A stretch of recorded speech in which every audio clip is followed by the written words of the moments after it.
"Oh, it was yesterday, just family." That's all her message said. No apology, no warmth, just those 6 words sitting cold on my screen like stones on a grave. And as I stared at them, my hands began to tremble. That was the moment I realized I wasn't family anymore. And that betrayal lit a fire in me I never thought I had.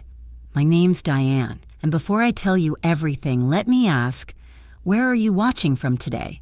I always love knowing who's listening. It makes this story feel a little less lonely. Anyway, let me start where it really began, the day my daughter Rachel got engaged. I still remember how proud I felt when she called me, her voice bursting through the phone.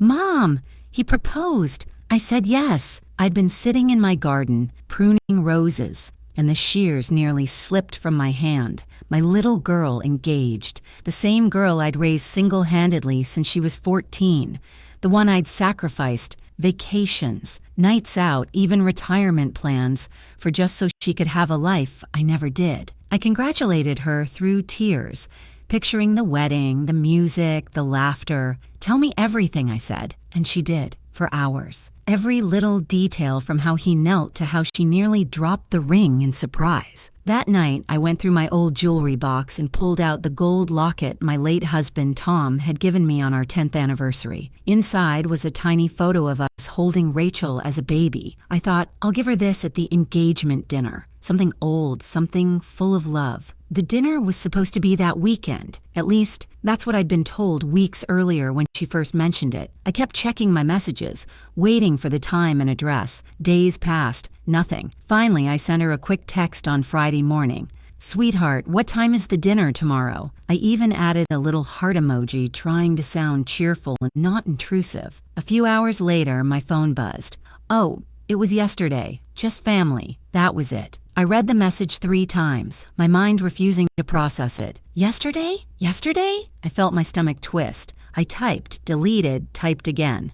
I thought I was family, but I couldn't send it. The words looked too desperate, too small. Instead, I placed the phone down and just sat there, listening to the clock tick on the kitchen wall. It was an old clock Tom had repaired years ago. It still made that faint rhythmic click every second, as if reminding me that time moves on, whether you're invited or not. I stared at the wrapped gift on the table, that same locket, polished and ready, tied with a soft white ribbon. It sat there like an unopened memory. That evening, I poured myself a cup of tea and sat by the window, watching the streetlights flicker on. I imagined her laughter echoing through a restaurant somewhere, her new fiancé's family raising glasses, maybe a toast about how lucky he was to have found her. And I wasn't there. Not even mentioned, I suppose. I told myself there must have been a mistake. Maybe she thought she had told me. Maybe she assumed I was busy. But as the night deepened, that illusion thinned. No, it wasn't a mistake. It was a choice. The next morning, I called her, heart pounding. She didn't pick up. I left a gentle voicemail. "Hi, honey, I just wanted to check in. Hope everything went well last night. Love you." She texted back hours later. "Sorry, busy today. We'll talk soon." We didn't talk soon. Over the next week, I went through motions grocery shopping, watering the plants, smiling at neighbors, all while carrying that quiet ache inside me. You know that feeling when you walk into an empty house and realize it's too quiet? That's what her silence felt like. I didn't tell anyone about the dinner. I was too embarrassed. People had always seen us as inseparable, Diane and Rachel, the dream team.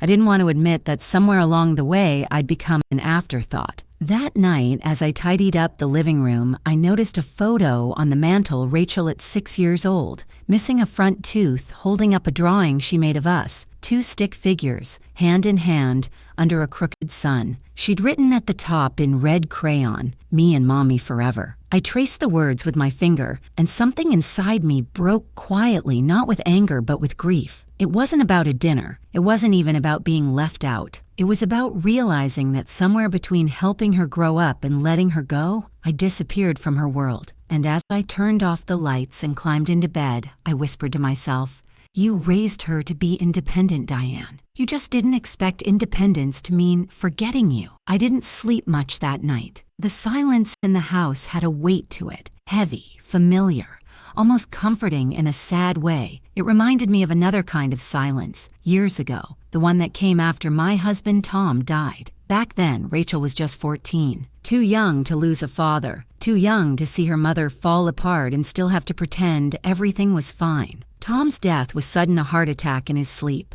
No warnings, no goodbyes. One evening, we were watching a rerun of Jeopardy and laughing about how neither of us could remember state capitals. And the next morning, I was sitting on the edge of the bed holding his still hand, trying to understand how someone's warmth could vanish so quickly. Rachel found me there, crying, clutching his wedding band. She didn't say anything. She just wrapped her arms around me and whispered, "I'll take care of you, Mom." But of course, she was the one who needed taking care of. So I did what mothers do. I put my grief in a box and focused on hers. I picked up extra shifts at the elementary school where I taught, then took a tutoring job in the evenings. I cooked simple meals, kept the lights on, and made sure Rachel didn't see how many bills I hid in the drawer by the fridge. Some nights, after grading papers, I'd find her asleep at the kitchen table with her homework still open. I'd brush her hair back, kiss her forehead, and whisper, "You're doing great, baby. We're gonna be okay." And we were, for a long time. Rachel was smart, ambitious, gentle. She played the piano, volunteered at the library, and every Mother's Day she made me breakfast, burnt toast and watery coffee, but made with love. Our bond wasn't perfect, but it was ours, built from laughter and late nights and tiny promises that we'd always have each other. When she got accepted to college, I cried like I'd just been told I'd won the lottery. The night before she left, we sat on the porch watching the sunset bleed into orange and violet. She held my hand and said, "Mom, I'll call you every day." And she did at first, but time has a way of sanding down promises. The calls turned into texts, the texts turned into emojis, and before I knew it, days, then weeks would pass without hearing her voice. I didn't blame her. She was young, she had a life to live. That's what I always told myself. But still, I'd catch myself setting an extra plate at the dinner table out of habit. When she came home for holidays, she'd talk about new friends, late-night study sessions, and a boy named Ethan. The first time she mentioned him, her cheeks turned red. "He's different, Mom," she said, smiling softly. "He listens to me. He makes me feel safe." I smiled back, even though a small unease fluttered in my chest. Mothers notice things, the subtle shift in tone, the way she avoided my eyes when she said his name, but I pushed it aside. She deserved happiness, didn't she? The first time I met Ethan was at Thanksgiving. He was polite, well-dressed, the kind of man who made good first impressions. He brought flowers, lilies, my favorite, and called me Mrs. Hale in that overly formal way that made me laugh. But as dinner went on, I started noticing the small things.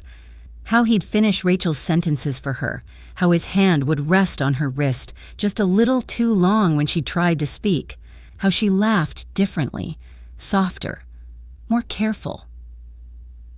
After they left that night, I stood in the doorway watching their car pull away, the taillights disappearing into the dark. Something about that sight unsettled me, like I was watching my daughter drift just beyond my reach. Months later, Rachel moved in with him. She said it was temporary, just until we find a bigger place. I helped her pack her things, labeling boxes in my neat teacher handwriting, kitchen, books, winter clothes. When the last box was sealed, I hugged her tight and whispered, "Call me when you get there." She nodded. "Of course, Mom. You're my rock. Always." I believed her. But that first night in her empty room, I sat on her bed and felt the kind of quiet that seeps into your bones. I realized then that letting your child go doesn't happen in one big moment. It happens slowly through small silences, unanswered calls, postponed visits. Still, I didn't want to be one of those mothers who clings too tightly. I told myself this was just another chapter that love changes shape, but it never fades. How wrong I was. Because in the years that followed, I would learn that love can fade not because it dies, but because it's replaced.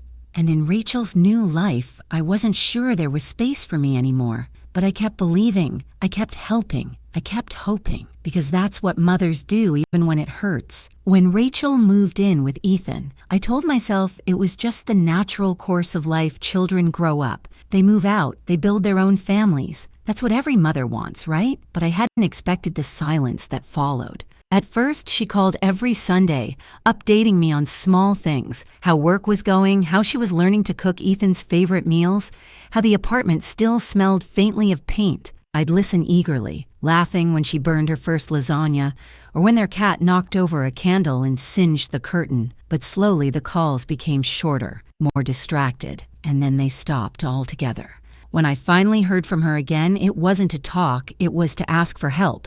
"Mom," she said, her voice tight over the phone, "Ethan's between jobs right now. Could you maybe help with rent this month, just until we get back on our feet?" Of course, I said yes. I didn't even hesitate. I wired the money that afternoon and texted her. "All done, sweetheart. Take care of yourself."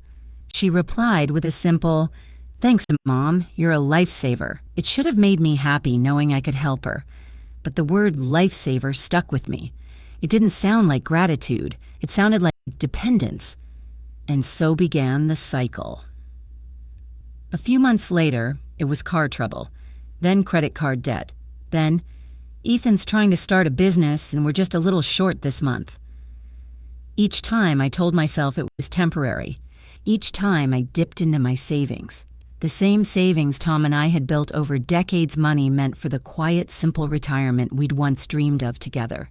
But whenever Rachel called, that dream felt small compared to her need. I kept a little notebook by my desk where I tracked the transfers. I never told her about it. I didn't keep it out of resentment. It was more like a confession to myself. Proof that I was still doing something for her. And for a while, that was enough. Until one evening, while scrolling through social media, I stumbled upon a photo that made my breath catch. Rachel and Ethan in Hawaii. Cocktails in hand, sun setting behind them, the caption reading, "Finally taking a much-needed break from all the stress." I blinked at the screen. 2 weeks ago, she'd called crying about overdue bills. I had sent her nearly $2,000 that day. For a long moment, I just stared. Then I whispered, "Oh, Rachel." I didn't want to believe it. I wanted there to be an explanation. Maybe Ethan had surprised her. Maybe someone else had paid. But deep down, I knew. The next morning, I called her. She answered cheerful, unaware that I'd seen the photo. "Hey, Mom, how are you?" "I'm fine," I said quietly. "How's Hawaii?" Silence, then a nervous laugh. "Oh, you saw that. It was a last-minute thing. Ethan's parents had airline points. It wasn't expensive." I didn't argue. I didn't accuse. I just said, "I see. Well, I hope you're enjoying yourself." But something in my voice must have cracked because she sighed and said, "Mom, don't make this a thing, okay? You don't understand how hard life is right now." And just like that, the conversation ended, not with understanding, but with distance. That night, I sat at the kitchen table with my checkbook open and tears blurring the ink. I realized I wasn't helping her anymore. I was enabling her. But when love has always meant giving, how do you learn to stop? A few days later, my neighbor Nora stopped by with muffins. She was a retired nurse, widowed like me, one of those kind souls who can sense sadness before you even speak. "You've been quiet lately," she said gently. "Everything all right?" I smiled faintly. "Just thinking about my daughter," she nodded knowingly. "Children have their own storms to weather. We just stand in the rain beside them until they remember the way home." Her words lingered with me for days. That week, I made myself a promise. No more large transfers, not unless it's truly needed. I thought that setting that small boundary might help me regain a little peace. But boundaries mean nothing if they're only spoken in whispers. Because the truth was, Rachel wasn't listening anymore, and I was still too afraid to raise my voice. It's strange, isn't it? How the biggest heartbreaks often arrive quietly, not as explosions, but as text messages. When Rachel told me she was engaged, I thought it was the start of something beautiful. Instead, it became the line dividing the before and after of my life. I had spent weeks imagining the dinner. I even bought a soft blue dress, the same color Rachel used to say brought out my eyes. I wanted to look nice, not because I cared what anyone thought, but because I wanted her to be proud of me. But you already know what happened. The text. "Oh, it was yesterday. Just family." Those words echo differently once you've lived with them for a while. At first, they sting. Later, they hollow you out. For days, I kept rehearsing reasons in my head. Maybe it was a misunderstanding. Maybe Ethan's parents organized it last minute. Maybe Rachel felt embarrassed about the cost. But deep down, I knew it wasn't that. I wasn't invited because I didn't belong anymore. A week passed before I heard from her again. It was a Saturday morning. I was folding laundry when my phone rang, her name flashing across the screen. For a moment, my heart leapt. Maybe she wanted to apologize. Maybe she realized what she'd done. I answered quickly, forcing brightness into my voice. "Hi, sweetheart." But her tone was frantic. "Mom, the card declined. Did you forget to pay?" I froze. "What card?" "The one you opened for me last year for emergencies. I tried to use it at the store and it said payment overdue. Did something happen?" I could hear the irritation in her voice, not fear, not worry, just annoyance, as if I'd inconvenienced her. I sat down, the laundry slipping from my hands. "Rachel," I said softly, "do you remember what I told you about the card?" "What?" she snapped. "I said I'd help you get started, not carry you forever. That was the deal. You said you'd take over payments when things got better." Silence, then a sharp exhale. "So you just stopped paying without telling me?" I hesitated. "Honey, I've been sending money for years. You and Ethan are building a life together now. It's time you both take responsibility." Another silence, this one heavier. Then in a voice half angry, half hurt, she said, "You sound just like him." "Like who?" "Ethan. He says you make me weak, that I rely on you too much, that you control everything." Her words felt like slaps I couldn't dodge. "Control?" I whispered. "Rachel, I've done nothing but help you." "I didn't ask you to stop," she said coldly. "You just decided." And then the line went dead. I sat there in my quiet kitchen, staring at the phone in disbelief. After everything I'd given, every sacrifice, every late-night worry, somehow, I was the problem. That night, I went for a walk to clear my head. The air was crisp and the streetlights hummed softly above me. Every window I passed glowed with scenes of family dinners, laughter, silhouettes moving behind curtains. I felt like a ghost wandering through other people's warmth. When I got home, I noticed the engagement gift still sitting on the counter, that little box with the locket inside. I untied the ribbon, opened it, and traced the small photograph of baby Rachel pressed against my cheek all those years ago. In that moment, something shifted. All my life, I'd been the giver, the rescuer, the steady shore for everyone else's storm. But I realized that by saving her every time, I'd taught her to believe I'd always be there, no matter how she treated me. I set the box down gently, like laying a memory to rest. The next morning, I called the bank and closed the credit line. Then I sat at my desk and wrote Rachel a letter, not angry, not emotional, just honest. I told her I loved her, that I always would, but that love doesn't mean endless rescue. I ended with these words. "One day you'll understand that boundaries aren't punishment. They're the only way love survives." I never mailed the letter. I didn't have to. Writing it was enough. Days turned into weeks. The silence between us grew, but it didn't crush me this time. There was pain, yes, but also a strange peace, the kind that comes when you finally stop chasing someone who doesn't want to be caught. And just when I started to feel steady again, life sent another test. 3 months later, on a rainy afternoon, I heard a knock on my door. When I opened it, Rachel stood there, hair wet, eyes red, hands trembling. "Mom," she whispered, "can I come in?" I didn't know what had happened, but something in her voice told me everything had changed. So I stepped aside. "Of course," I said softly. "Come home." And that's where everything truly began to unravel and, in its own quiet way, begin again. She stood in the doorway like a ghost of the girl I used to know, pale, shivering, eyes rimmed red from crying. I hadn't seen her in months. "Rachel?" I whispered. "What's wrong?" Her voice cracked. "He left, Mom. Ethan's gone." Rain dripped from her coat onto the entryway floor. I could see she'd driven straight here, her car still idling in the driveway, headlights casting long beams across the yard. Without thinking, I reached for her hand. It was cold and trembling. "Come inside," I said softly. "You're soaked." She sat at the kitchen table, clutching a mug of tea I'd made her, staring at it as if it might give her answers. The kitchen clock ticked between us, that same steady rhythm that had been there through every heartbreak, every silence.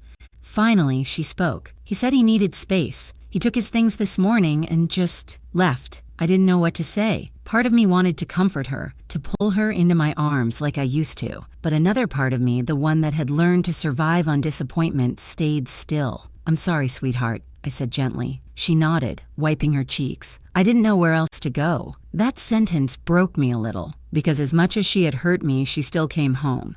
When the world fell apart, it was my door she came knocking on. I showed her to the guest room, the same one that used to be hers before she moved in with Ethan. She looked around, eyes scanning the familiar furniture. I'd never changed it, not really. The curtains were the same floral pattern she'd picked as a teenager.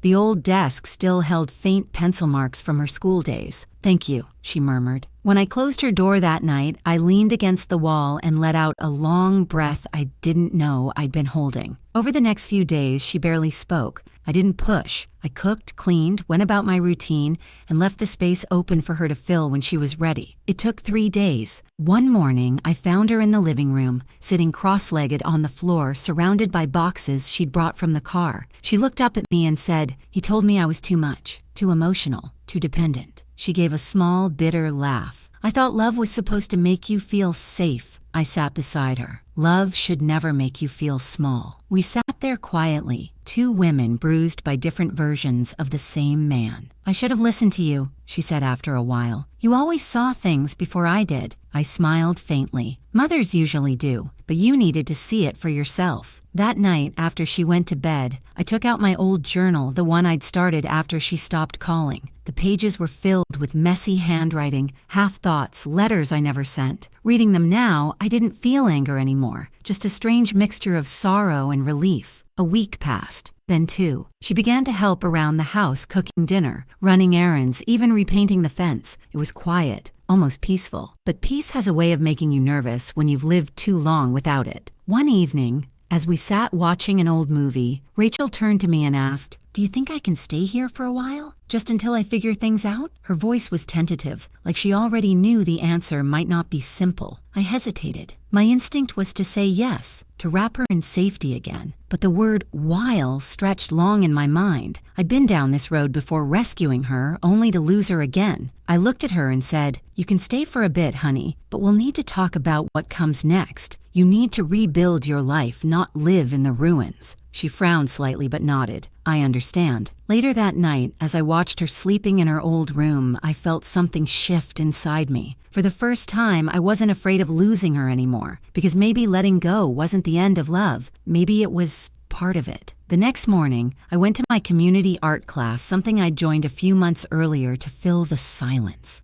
It was a small group of women my age, each of us carrying invisible weights. We painted, we talked, we laughed. When I told them Rachel had come home, they smiled knowingly. One woman, Margaret, said, "They always come back when they're ready to see who they've become." That night, Rachel and I had dinner together, pasta and garlic bread, like old times. It felt almost normal. And as we cleared the dishes, she looked at me and said quietly, "Mom, thank you for not saying, 'I told you so.'" I smiled. "You already told yourself that." We both laughed softly, a sound that felt like sunlight breaking through clouds. But I knew this peace was fragile, the kind that trembles before the truth comes spilling out. Because the next conversation we were about to have, the one about her future, and mine would decide whether our bond healed or broke for good. And I wasn't sure which one of us was ready for it. It was a quiet Sunday afternoon when the silence between us finally cracked open. Rachel was folding laundry in the living room, the soft hum of the dryer filling the air, when she suddenly said, "Mom, can I ask you something?" "Of course," I replied, looking up from my book. She hesitated. "Why didn't you call me after the engagement dinner?" Her words hit like a small, sharp stone against glass, not enough to shatter, but enough to make it tremble. I put the book down slowly. "You mean after I found out you had it without me?" She nodded, guilt flickering in her eyes. "Yes." I took a deep breath, feeling the weight of years pressing against my chest. Because Rachel, I had nothing left to say that wouldn't have come out as anger. She looked down. "I thought you'd be too critical." Ethan said. I raised a hand gently. "Let me guess, he said I'd make a scene, that I'd embarrass you." Her silence was answer enough. I nodded slowly. "You know, the funny thing is, I didn't feel anger that night. I felt invisible, like I'd been erased from a story I helped write." She sank onto the couch, clutching a pillow to her chest. "I was ashamed, Mom. You were right about him from the beginning, and I didn't want to hear it. So I pretended, if you weren't there, it would all feel perfect." Her voice cracked. But it didn't. For a moment, neither of us spoke. The only sound was the faint ticking of the clock on the wall, that same clock that had marked every argument, every apology, every pause in our lives together. Then I said, quietly but firmly, "Do you remember what I told you the day you asked me for the money?" She nodded slowly. Actions have consequences. Sometimes love means stepping back. I smiled faintly. That's right. I didn't stop loving you, Rachel. I just stopped rescuing you. Tears welled in her eyes. And I punished you for that. I thought you were being cruel. I reached for her hand. You were young. You needed to believe someone else could protect you. I wanted that for you too. I just didn't realize he wasn't the one. She let out a trembling laugh, half sob, half breath. You were protecting me the whole time, weren't you? I squeezed her hand, even when you didn't want me to. We sat like that for a long time, fingers intertwined, hearts trying to find their rhythm again. After a while, she said, "What did you mean back then when you said, 'Remember what I told you?' After the card declined?" I chuckled softly, shaking my head. I meant that I'd stop paying for her lessons. I never signed up for guilt, obligation, silence. I'd done enough of that. It was time you learned how strong you could be without me fixing everything. Rachel looked at me for a long time, then whispered, "You really did change." I nodded. I had to. Otherwise, I'd still be sitting by the phone, waiting for calls that never came. A breeze moved through the open window, lifting the curtains, the kind of soft, cleansing wind that carries something away. Rachel wiped her cheeks. "Mom, can I start over?" I smiled, eyes glistening. "Sweetheart, we're both starting over. Just this time we do it as equals." She nodded. "I want to pay you back. For everything, not money, just with effort, with time. I want to make it right." My voice was steady but warm. "You don't owe me debt. You owe yourself peace." For the first time, her shoulders dropped. The years of guilt she'd been carrying seemed to fall away, piece by piece. That night, she made dinner a simple roast with potatoes. We sat across from each other, and it felt different this time. Not a mother and a daughter dancing around old wounds, but two women rebuilding something sacred out of the wreckage. As we ate, she said, "You know, I've been thinking, maybe I'll go back to school, get my certification in graphic design. Ethan always said it was a waste of time, but then it's probably the right thing to do." I interrupted with a small smile. She laughed. "You think so?" "I know so." After dinner, I brought out something I'd been keeping hidden, a manila envelope from my drawer. "I have something to tell you too," I said, placing it on the table. "I've been accepted to teach part-time at the Community Center Creative Writing." Her eyes widened. "Mom, that's amazing." I nodded, smiling. "It's not much, but it feels right. After all those years of writing letters I never sent, maybe it's time I help others find their voice." Rachel reached across the table and hugged me, really hugged me for the first time in years. "I'm proud of you, Mom." And I realized in that moment how rare it was to hear those words from her. The house that once felt like a museum of silence now felt alive again, the air lighter, the rooms warmer. As she went to bed, she turned at the doorway and said, "Thank you for waiting for me." I smiled softly, always. When the door closed, I looked around the house, the photographs, the worn-out furniture, the little signs of life returning. This house had held our pain, our distance, our disappointments. But now it held something new, truth. And truth, I realized, was the most fragile kind of love. A week after Rachel moved back in, I found myself awake before dawn. The house was still, the kind of stillness that only exists when both the world and your heart are calm for once. I made a cup of coffee and sat by the kitchen window, the same window where, months ago, I'd watched the sunrise after she told me the engagement dinner had already happened. I remember how empty that morning felt. Now, the same light felt softer, like forgiveness wearing daylight. I reached for my journal, the old leather one with frayed corners and pages filled with words I once wrote out of loneliness. But today, I opened it to a new page, fresh, clean. At the top, I wrote, "To my daughter and to the woman I've become." Then I began to write, "My dear Rachel, there was a time when I thought motherhood meant giving without end my energy, my patience, my savings, even my sense of self. I thought love was measured by sacrifice, but I've learned something different now. Love isn't just giving. Sometimes it's letting go enough for the other person to fall, to find their own feet. It's the silence after no, the space that teaches more than words ever could. The night you told me about the engagement dinner, I sat here at this very table and tried to understand how a mother becomes an afterthought. It broke something in me, yes, but maybe it broke what needed breaking, the part that believed I had to earn my place in your life. I don't blame you for that distance anymore. We both did what we thought love looked like. You wanted freedom. I wanted to keep you safe. And maybe both of us were right and wrong in our own ways. But I want you to know something, Rachel. I am proud of you. Not because you came back, not because you apologized, but because you're trying again. You're learning how to stand this time, not in someone else's shadow, but in your own light. And as for me, I've learned that age doesn't mean endings. It means choosing differently. I'm teaching now, writing again, living in a way that feels like breathing after years of holding my breath. You once said I'd changed. Maybe I did. I had to, because I realized I couldn't be both your safety net and your mirror. I needed to be a woman again, not just a mother waiting by the phone. So, if you ever find yourself doubting who you are, just remember this. You come from women who survived heartbreak and still chose to love. That's our inheritance, not money, not security, but resilience. The quiet, steady kind that keeps you standing when everything else falls apart. Love always, Mom. When I finished the letter, I didn't cry. For the first time, I didn't need to.